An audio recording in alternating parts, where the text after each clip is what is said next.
গাছের প্রথম খেজুর এবছরের প্রথম, মানে এই বছরের সিজনে কুড়িয়ে পেলাম, নিয়ে আসলাম। Good morning everyone, welcome to অবকাশে দেবযানী। আমি দেবযানী। আর আজকে না অনেকটা সকাল সকাল উঠেছি, উঠে ফুল তুললাম। আর ওই ফুল তুলতে গিয়ে ওদিকে জবা ফুল তুলতে গেছিলাম, লাল জবা আর মানে কী বলে চন্দন জবা। তো তখন দেখলাম খেজুরটা পড়ে আছে, একখানাই খেজুর পেয়েছি, নিয়ে এসেছি। তো এখন এই সকালবেলা চা বানাবো। আর এদিকে দুধের প্যাকেটটা বার করে রেখেছি, কারণ বরফ হয়ে আছে। খানিকক্ষণ বাদে দাদা আসবে। গতকাল বিকেলে সন্ধ্যেবেলা ফোন করে বলছে আজকে সকাল সকাল আসবে, তুমি কটার সময় ঘুম থেকে ওঠো, আজ আমার কোনো ঠিক নেই। তো যাই হোক, আজকে তাড়াতাড়ি উঠে গেছি। তো আমি আবার সকালে আবার চা খেতে খেতে দিদিকে ফোন করলাম, দাদা কখন আসবে? বললো ওই যাবে 9:30 10টা এরকম। ঠিক আছে, আসুক। আর আজকে তো চা করছি। আর ওদিকে এইটা দেখো উঠোনে যে জল না, এটা হচ্ছে বৃষ্টি হয়েছিল, মানে সান্ত্বনা পুরস্কার দিয়েছে বৃষ্টি। সকালবেলা হঠাৎ করে ফুল টুল তুললাম, তারপরে এরম মেঘটেক করে এরম সান্ত্বনা পুরস্কারের মতো একটুখানি, মানে সামান্য একটু জল ছড়া দেয় না উঠোনে দরজার সামনে, সেরকম একটা বৃষ্টি। কোথাও ভেজেনি, শুধু এইটুকু টালি থেকে পড়ে এরম হয়েছে। এই বৃষ্টিটা চলেছে। আর কুটুস দেখো ওই যে গেটের বাইরে বসে আছে।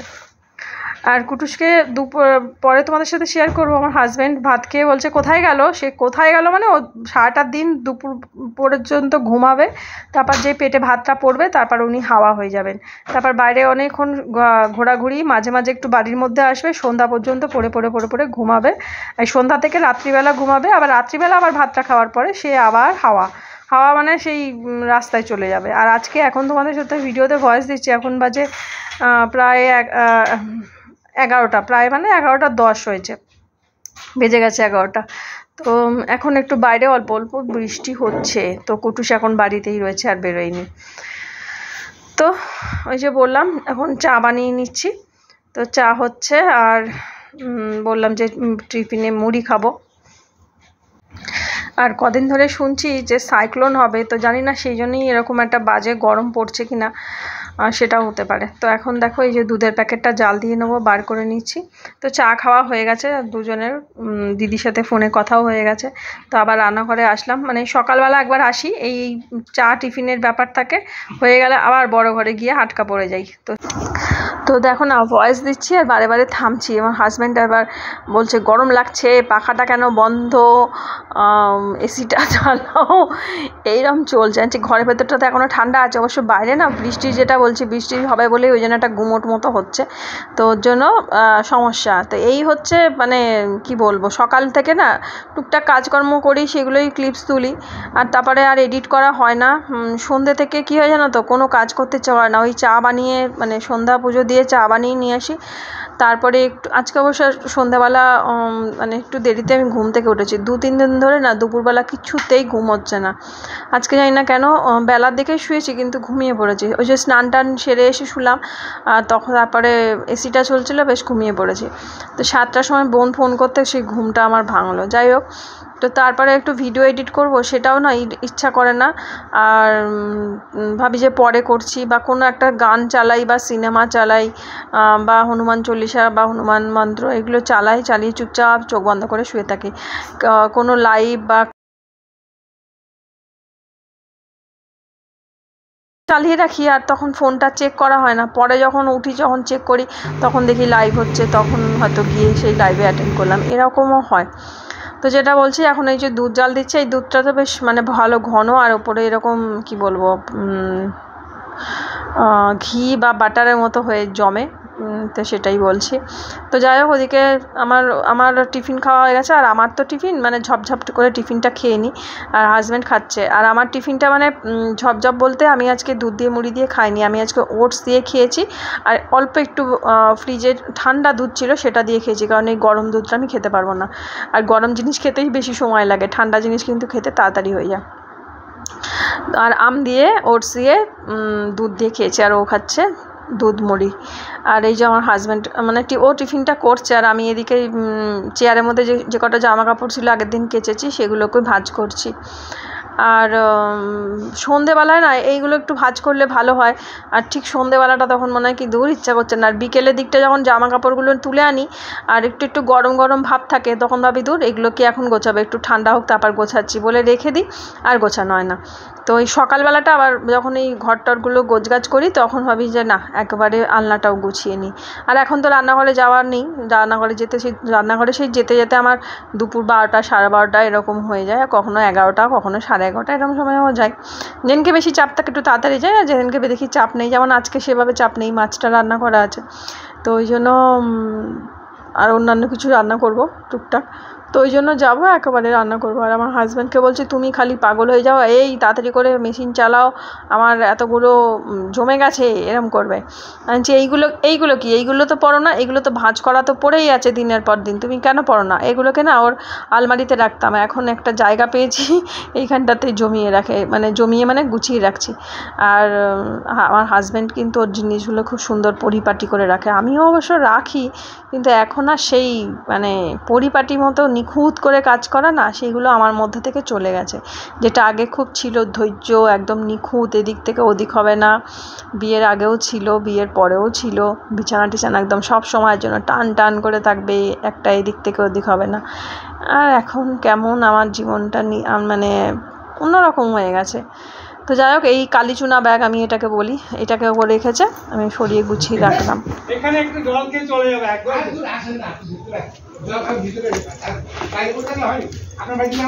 এই যে আম দিয়েছে, বাইরে বসে আছে, ঘরে আসুন। আচ্ছা দিয়েছে।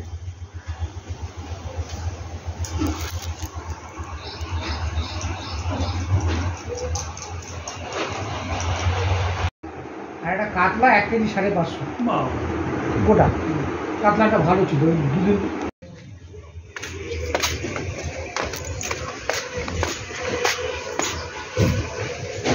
দেখো কুটুসচিক করেই ঘুমিয়ে পড়েছি।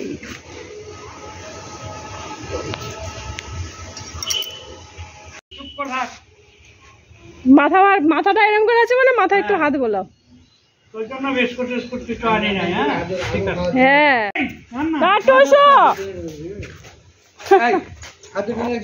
প্রথমে মাথাটাকে এরম করলো, মানে আমার মাথায় একটু হাত বোলাও।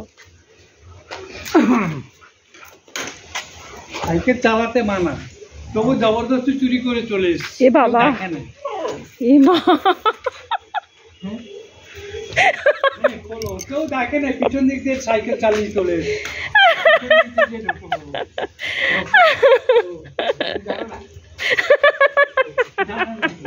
পিছন থেকে নিয়ে চলে এসেছে। আর যদি ভিডিওতে দেখে সাইকেল নিয়ে বাবা যাচ্ছে,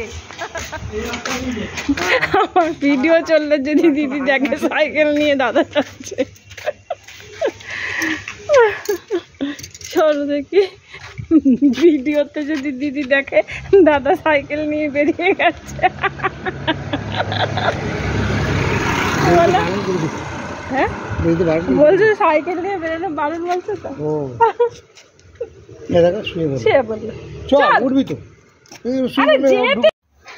তো এই যে দাদা হিমসাগর আম পাঠিয়েছে, বাড়ির গাছের আম, গাছে না রাখতে পারছে না, চুরি হয়ে যাচ্ছে, পেরে নিয়ে যাচ্ছে, তো দিদি ওরা পেরে নিয়েছে আর পাঠিয়ে দিল। আর আজকে এটা একটু বেলার দিকে, আর রান্নাঘরে যাইনি, জানি বেলার দিকে যাব, গিয়ে ঝপাঝপ রান্না বসাবো। ভাত বসিয়েছি, পটল ভাজা করছি, আর আগামী দিন না সরি গতকাল মাছের ঝোল 2 দিনের করে নিয়েছিলাম, যাতে এই প্রচণ্ড গরমে রান্নাটা না করতে হয়, তাড়াতাড়ি এসে যেন কাজ সেরে যেতে পারি রান্নাঘর থেকে। পটল ভাজা করেছি, আর একটুখানি না ঢ্যাঁড়স ছিল, আগের দিন শনিবার দিন ঢ্যাঁড়স ভেজেছিলাম, তো অল্প একটু ঢ্যাঁড়স ছিল, তাই সেটাকে একটু পেঁয়াজ দিয়ে ভেজে নিলাম। তো এই, আর তার সাথে আছে শাক ভাজা, কুলেখাড়া শাক ভাজা, তো আর কি চাই, তো এই দিয়ে চলে যাবে। আর রাত্রিবেলা মাছ তো আছে, মাছের সাথে একটা কিছু বানিয়ে ভেজে ভাজা বা সেদ্ধ কিছু দিয়ে দেবো। তো এই হচ্ছে আমাদের লাঞ্চ মেনুটা, একটু শেয়ার করলাম। এই যে শাক ভাজা একটু আছে, এই হচ্ছে আমাদের লাঞ্চ মেনু। আর এই যে ঢ্যাঁড়স ভাজা যেটা বললাম, আর মাছের ঝোল তো রয়েছে, আর সাথে আম রয়েছে। তো আম এখনো শেষ হয়নি, আবার দাদা নতুন করে আম দিয়ে গেল সেটা। সমস্ত কাজ বাজ হয়ে গেছে, খাওয়া দাওয়া হয়ে গেছে, আর একবার স্নানটা সেরে নিয়েছি। স্নান টান সেরে এখন এই বড় ঘরে গিয়ে ঢুকবো, আর বেরোবো না বড় ঘর থেকে। তো একটু জল জল করে রেখে দিয়েছি, মানে ওটা নেকড়াইনি, কারণ ওই নিচে তাহলে গাছগুলোর মধ্যে একটু জল জল পড়বে। আর এইগুলো আজকে কাচলাম, এগুলো আলমারিতে ছিল, বার করলাম টেনে। এই সাদা ঠিক না, ঘিয়া নাইটিটা অনেক বছর বাদে বার করেছে, আগে তো পরতাম। আর এটা না পরলে একটু মানে পাতলা আছে, আরাম লাগে, কিন্তু মানে গরম লাগে, পুরো এয়ার হোস্টেস মতো। আসলে এইটা আমার খুব পছন্দের নাইটি ছিল। আর আগে না সেই ওই মোচা, তারপর থোড় এগুলো কাটতে হতো, সে কেটে সেই জামায় টামায় দাগ টাগ লাগতো, তো তুলে রেখেছিলাম যে পরে পরবো বলে। আর মনে থাকে না, হঠাৎ কালকে মনে পড়তে এলাম না, এটাকে বার করে পরে নিতে হবে, যখন এসি চলবে তখন এটাকে পরবো।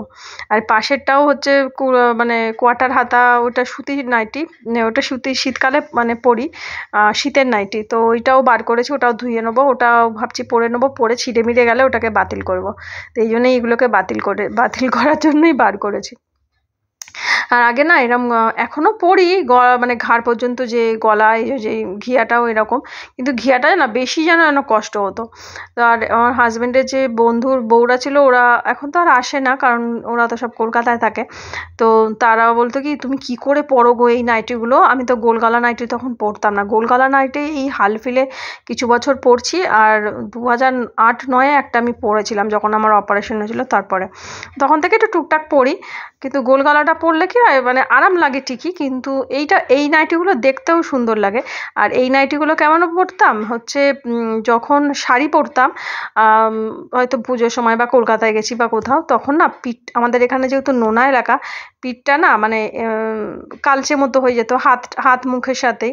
তো যদি এরম ঘাড় পর্যন্ত মানে নাইটিগুলো পরতাম, তাহলে কি হতো, পিঠটা পরিষ্কার থাকতো, যখন শাড়ি পরতাম পিঠটা বেশ সুন্দর লাগতো, তো ওই জন্য পরতাম। তো এখন আর ওগুলো আর ভাবি না, ফর্সা কালো, গা কালো হয়ে যাচ্ছে, এগুলো কিছু ভাবি না। আর এখন তো শাড়ি পরিই না বলো, তখন শাড়ি পরতাম ব্লাউজ দিয়ে সুন্দর করে, পিঠ টিট কাটাওয়ালা, ভালো লাগতো, চৌকো গলা গোল গলা এরকম।